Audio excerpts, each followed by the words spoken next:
See, you have two primary needs as a child. You have an attachment. You've got to be attached to your parents, or how long do you survive? Not long, a couple of days before you run out of food.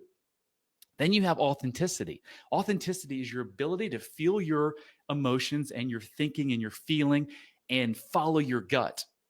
Well, oftentimes we are being parented by people who have given up their authenticity long ago from their childhood.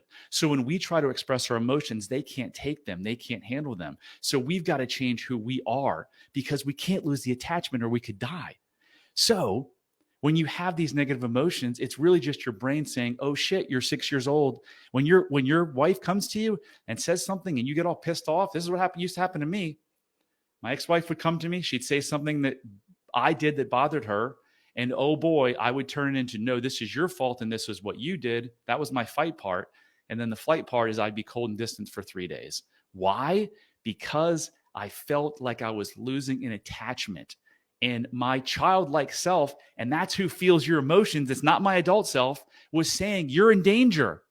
That's what my brain did. It did exactly what it was supposed to do. It went back to a time and said, "Hey, this is when someone made you feel this way. I'm going to bring it into this into this argument right now." So the argument that you have with your spouse or your partner or your employee, it's never, ever about the actual argument. It's about your brain going back to a time, bringing this painful issue into the present. So how do you fix all this?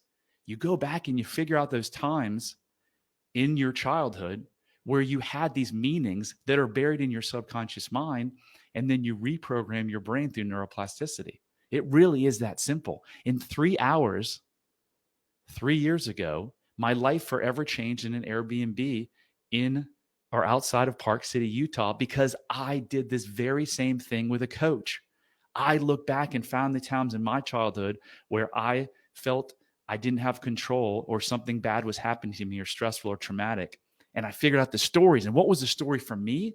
I'm not enough. My father's hitting me with a belt. He's making fun of me. So there's nothing wrong with him. I'm a child. He must be doing this for a reason. I'm bad. And for 47 years, I lived with that I was bad. I didn't wake up every day and say I was bad, but all you had to do was look at my results. The use of weed and alcohol, a lot. 5 business mistakes that cost me $9 million. 2 marriages that didn't work. Kids with behavioral problems. So that's what I did. And you get to do the same thing.